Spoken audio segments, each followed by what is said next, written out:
देखिए, अगर राजनीति की बात करी जाए, तो मैं पर्सनल अपने तरीके से पश्चिम में नेता जो मानता था, वो जयंत चौधरी जी को मानता था। लेकिन आज की डेट में 22 के चुनाव में और अब में एक गाना भी फेमस हुआ था, आरएलडी आई रे, लेकिन वो गाना अब ऐसा नज़र आ रहा है कि भाजपा को भी लाई रे। इन्होंने क्या हुआ कि गठबंधन लिया, फ़ायदा उठाया और निकल निकल गए। किसका फायदा उठाया? फ़ायदा हमारे मुखिया का ही उठाया, समाजवादी पार्टी के राष्ट्रीय अध्यक्ष अखिलेश यादव जी का।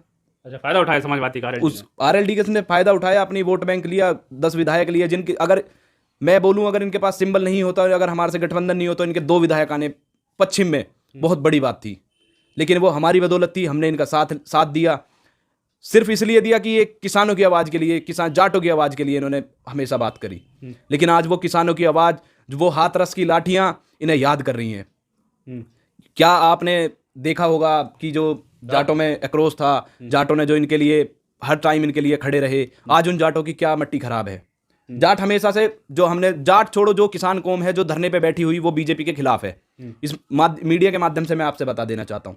लेकिन आज वो ही लोग, उन्होंने इनका समर्थन करा, उन्होंने सोचा कि हमारी आवाज़ संसद तक उठाने के लिए एकमात्र चेहरा या तो जयंत चौधरी है या फिर अखिलेश यादव है।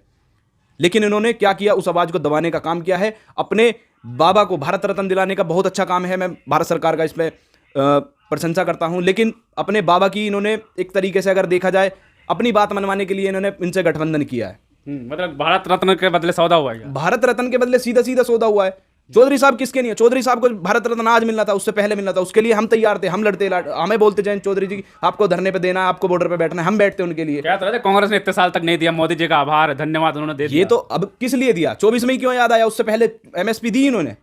हमने 1 साल इससे बड़ा धरना हो सकता है जो आज के उसमें हुआ? नहीं हुआ ना। इन्होंने सिर्फ एक इसमें क्यों बात मान ली? इन्होंने बात ही अपनी ये रखी कि हमारे चौधरी साहब को भारत रत्न दिया जाए ताकि जाट वोट इनके इफेक्ट कर सकें। सिर्फ भाजपा की अगर मैं आपको बता दूं, हरियाणा इनका जा चुका है, राजस्थान इन्हें डर है। भाजपा ने इनसे गठबंधन इसलिए किया कि इन्हें यूज करेंगे, एज अ टूल यूज करेंगे। इसमें यूज करके खत्म कर देंगे क्या इनको? खत्म तो ये ऑलरेडी हो चुके हैं। पासवान को क्या खत्म तो मैं आपको बता देता हूं, पश्चिम की राजनीति में से चेहरा यहां से खत्म हो चुका है। अगर कोई उभरता हुआ चेहरा अब आ सकता है तो वो चंद्रशेखर जी हैं, भीम आर्मी वाले रावण चंद्रशेखर जी हैं, जो अब पश्चिम की राजनीति में आ सकते हैं। या फिर एक हमारा उभरता हुआ चेहरा भी है, श्रीकांत त्यागी। उन्होंने भी अपनी पार्टी बना ली है और बहुत ही मजबूती से। अभी हाल फिलहाल की आप खबर देखेंगे तो 19 अपने जिलाध्यक्षों को अपनी गाड़ी गिफ्ट करी है और बहुत ही अच्छे तरीके से वो अपना वर्क कर रहे हैं। अच्छा, जैसे लोग कहते हैं कि जैसे और कोई नेता होता है, मान लीजिए असदुद्दीन ओवैसी की बात करते हैं, असदुद्दीन ओवैसी कहते हैं बीजेपी के दलाल हैं, लेकिन आज तक बीजेपी से गठबंधन नहीं हुआ। नीतीश कुमार क्या है, जयंत चौधरी क्या है, ये कुछ है बीजेपी का? ये अभी सेकुलर बढ़िया नेता? देखिए, जयंत चौधरी जी 22 के चुनाव में जो उन्होंने वहां पे अभी ठन्नी चवन्नी, जो उनमें लाठीचार्ज हुई, जो जाट उनके साथ में आया, जो किसान कौम उनके साथ में आई, अन्य बिरादरी, त्यागी, पंडित, जो भी मतलब हमारे गांव से जुड़े हुए लोग थे, वो सब राष्ट्रीय लोकदल के साथ में आए, सिर्फ और सिर्फ क्योंकि उन्होंने हमारी आवाज उठाने का काम किया।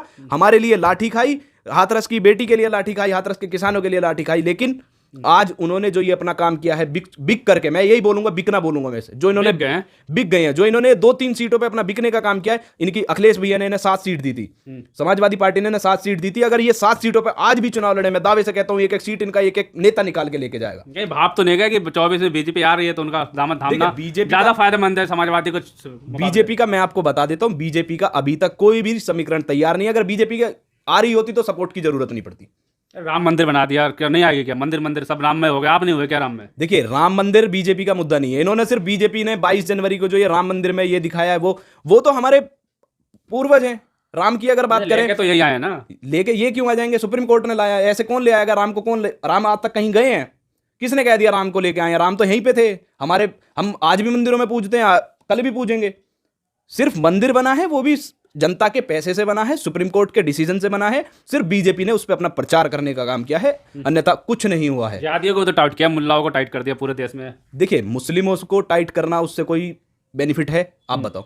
सिर्फ 2 पक्षों में आप लड़ाई कराना, पुलिस का काम क्या होता है? अगर प्रशासन का काम है, उसका काम है झगड़े को शांत कराना, या अगर कोई आप किसी से लड़ाई हो रही है उसे शांत कराना।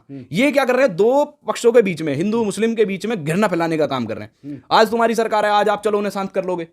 अगर आप इस तरीके से उन्हें लेके चलोगे कि दोनों पक्ष शांत रहें, तो क्या आने वाला टाइम उनका अच्छा रहेगा, बुरा रहेगा? आप बताओ अपने हिसाब से। नहीं तो लेकिन कहीं ना कहीं तो दबाव में है ना मुस्लिम। कोई दबाव में नहीं है, कोई दबाव में नहीं है। पहले भी रोटी खा रहे थे, आज भी रोटी खा रहे हैं। योगी जी का भी एक बयान था कि मई में गर्मी सर्दी ला दूंगा या शिमला बना दूंगा।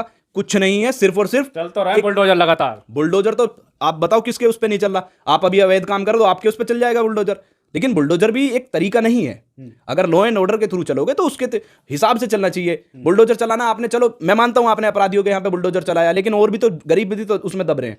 अभी एक दिल्ली में 700 साल पुरानी मस्जिद में बुलडोजर चला है, यहाँ हल्द्वानी में भी बुलडोजर चला है मस्जिद मदरसे में। तो लोग तो और तो खुश है ना, लोग कह रहे हैं मजा आ रहा है, बहुत बढ़िया। वो सिर्फ उन लोगों को मजा आ रहा है जो एजुकेटेड नहीं है।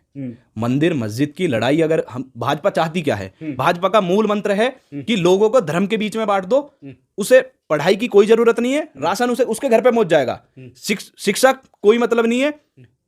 हेल्थ की अगर बात करें तो वो केजरीवाल देखेगा, हम कुछ नहीं देखेंगे। हमने सिर्फ मंदिर बना दिया है, आप मंदिर के बाहर बैठ जाइए, घंटा बजाइए, पूजा करिए। लेकिन किसी ने आज तक किसी मोदी जी के एक भी भाषण में बात हुई है कि हाँ हमने 20 लाख लैपटॉप बांटे, हमने छात्राओं को साइकिल बांटी?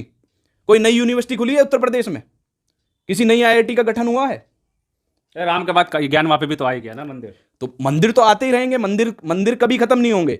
इस भारत देश की अगर मैं बात करूं, मैं खुद हिंदू धर्म से हूं, अगर आप किसी भी पेड़ पे एक दीपक जला देंगे, वो आपने चाहे जलाया इसलिए हो कि वहां पे प्रकाश करना है, उजाला करना है, वहां पर अगले दिन आपको 20 दीपक जले हुए मिलेंगे। ये इस देश की सच्चाई बता रहा हूं। और आपसे मैं बोल दूं कि 20 बच्चों को एक बच्चा फ्री पढ़ा रहा है, तो ये बोलेंगे इसमें स्वार्थ होगा, ये पैसे ले रहा है उससे।